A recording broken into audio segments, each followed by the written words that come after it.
A very tragic event recently happened on a Kenya Airways flight from New York to Nairobi. This is a very popular airline en route to Kenya. In fact, I think it's the only direct flight from the US to Kenya. Maybe there could be others, but this is Kenya's national carrier for those who don't know it. Apparently, a passenger experienced a severe medical emergency mid-air. And according to reports from some of the news sources I've seen out there, it looks like the crew, supported by 3 other qualified medical professionals who volunteered on board, initiated some kind of emergency procedures, perhaps CPR or things of that nature. But unfortunately, the passenger did not make it. It sounds like at some point the crew were even considering diverting the flight to Uganda, I believe. But they had to change that because it became quite apparent that the passenger was not going to make it. And so, tragic as this might sound, medical emergencies of this kind seem to be things that happen when people travel. And so, for returnees who travel back and forth, there are certain lessons that I think we can all learn from that. Because most of us who return to Africa don't return permanently per se. By that I mean, we still go back and forth up to a point where physically we can't. And these long-haul flights are really a part of our reality.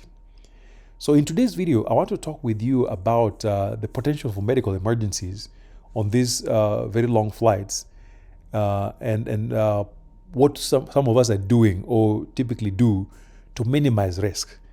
Again, there's no foolproof way of preventing things of this nature, but there are certain things you can do that hopefully will minimize any serious harm like the one that I'm talking about. I think this is an event that just happened a few days ago, and you can look it up. But before we do that, welcome to Kisumu, friends. Today we are spending time in the middle of Kisumu CBD at one of my favorite lunch spots, as you can see from the video. There's just no way of packaging the smell, but these guys have some really good food. So I'm out here for lunch with my usual crew, and then once we have our lunch, I'll do a few things in town and head back to Karateng.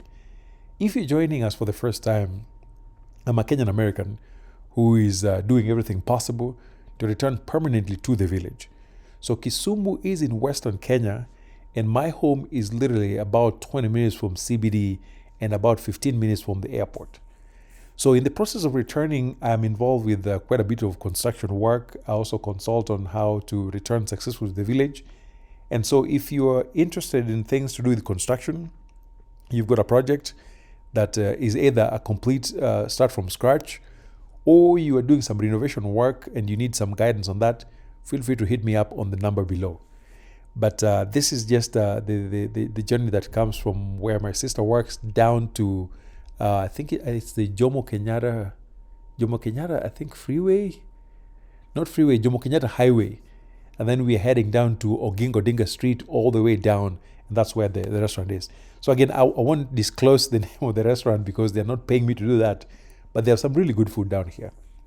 So anyway, join me and let's chat about these experiences that happen when people fly and things you can do to hopefully keep you and your loved ones safe. Now, overall, there are many options to travel to Kenya. If you've never been to Kenya, there are many options. And that's one thing that I think we have that some of our African friends don't. There are so many flights that go to Kenya, and a lot of them connect through Europe, Asia, Africa, or somewhere within the US. The Kenya Airways flight that I'm talking about actually flies straight from JFK in New York into Nairobi without any stopover somewhere. Now, personally, I've taken so many routes over the years, going through Lufthansa, Turkish Airlines, Emirates, Qatar, KQ, and so forth. But lately, one of my favorite routes that I've been taking, I would say maybe the last 2 years, is the Saudi flight that leaves usually on Saturday nights and probably on Tuesday nights from Los Angeles, and then flies straight to Jeddah, and then Jeddah to Nairobi. So the first leg between Los Angeles to Jeddah is about 15 hours. And then the one thing I like about this flight is that the flight from Jeddah to Nairobi is usually about 3 hours or thereabout. So it makes for an easier flight, at least for the last leg. Now, these long haul flights that take maybe 15, 16 hours can be really brutal, especially for those of us who travel with little kids alone. Now, besides all the chaos that happens when you're traveling with kids and you're trying to just make it happen, one key concern is often the potential of a medical emergency occurring during the long end. And this is especially critical for kids and for people with many medical conditions. So I'm going to highlight 6 medical conditions that are most often cited that perhaps should give you pause or should require you to prepare a whole lot more than the average person. The first one is a heart condition. There are many examples out there, but the ones that I hear most often cited are those with CHF or those with some kind of coronary artery disease of some kind. And they say that if air travel is essential, for patients who've had some kind of episode, it's always advisable for patients to wait anywhere between 2 to 3 weeks right after an episode happens. And again, best advice is consult with your doctors just to make sure that whatever heart condition you have, you're good to go. Now, I have a heart condition too, but mine is slightly different. It's something that I was born with and I've been living with. But for especially elderly folks with CHF and things like that, you want to make sure you are in touch with the doctors and you are clear to travel. And then the second most cited medical issue has to do with venous thrombosis, which and this can be classified into two groups. The first one is DVT, which is a deep vein thrombosis, or you have pulmonary embolism.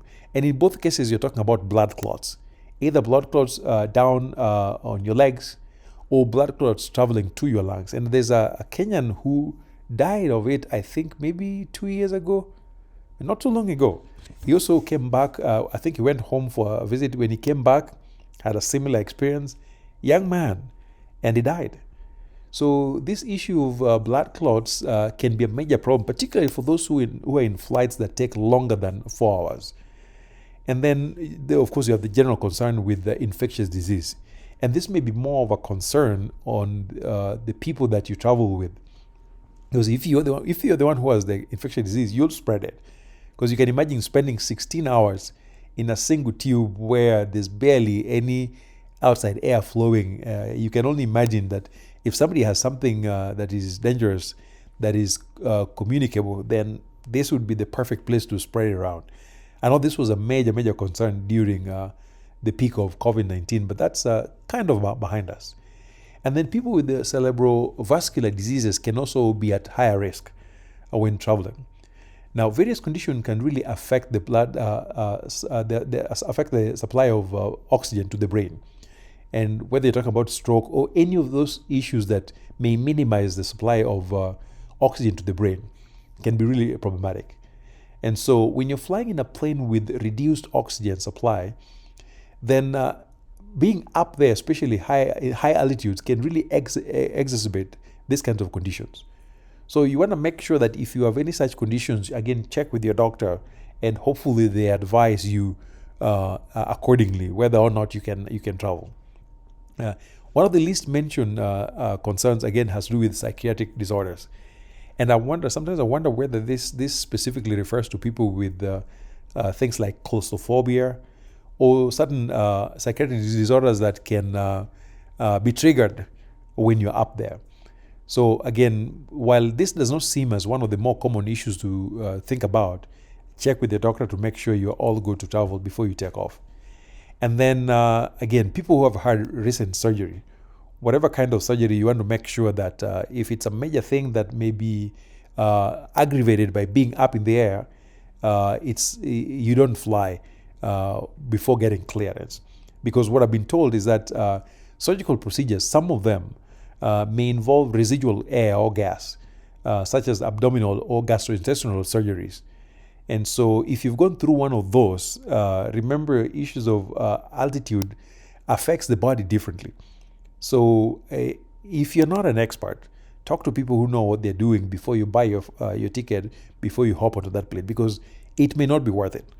Because you can imagine you're up there, it's like maybe 30,000, 40,000 feet on top of the ocean, and your nearest airport is probably 5 hours away, if you experience an emergency that is that significant, there's no way to help you.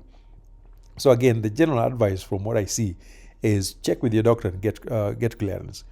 And again, some of the more commonly cited problems like DVT. In terms of interventions, what they recommend, which is standard, is make sure you're walking around the cabin. Don't fall asleep for 15 hours. Wake up and then walk around. You may not make it. And then for those who can, just get compression socks, stay hydrated, and for Team Sherehe, avoid taking alcohol or sedatives with these long flights, because again, they can knock you out and then you end up sitting in a sedentary position for a long time, and that may be problematic. Now, with jet lag, that is a normal thing that many of us survive, and sometimes we survive it both ways. When I get home, I need a couple of days to deal with jet lag, and then when I travel back to Long Beach, same thing. Although lately I've noticed I get jet lag when I go home to Kenya, but when I come back to Long Beach, I just seem okay. The other issue that affects mostly children severely, some people describe it as ear barotrauma. Essentially, when the plane is landing or taking off, those pressure changes can really interfere with the ears, bringing ear pain or muffled hearing. So sometimes all you can do is swallow, yawn, chew gum, and things like that. Or I've also been told there are special earplugs that can help with that. And then it turns out that some people actually get motion sickness while flying.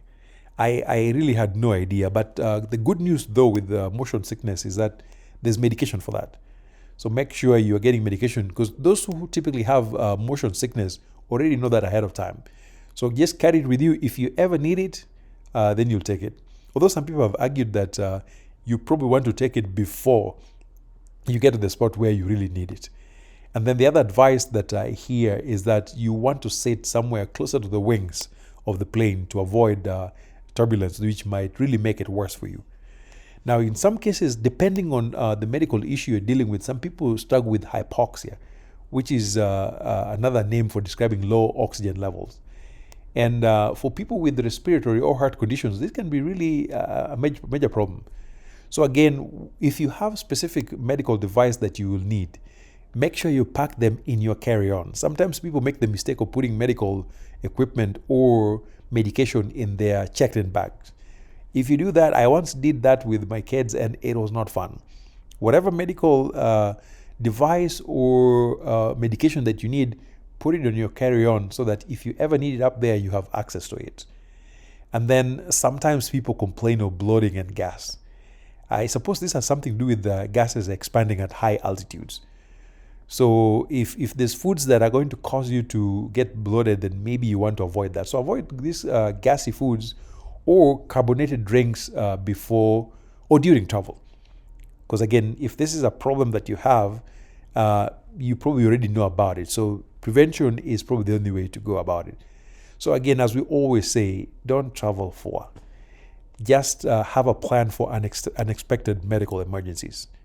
Well, I hope this was informative, friends, and I will see you in the next video. Thank you.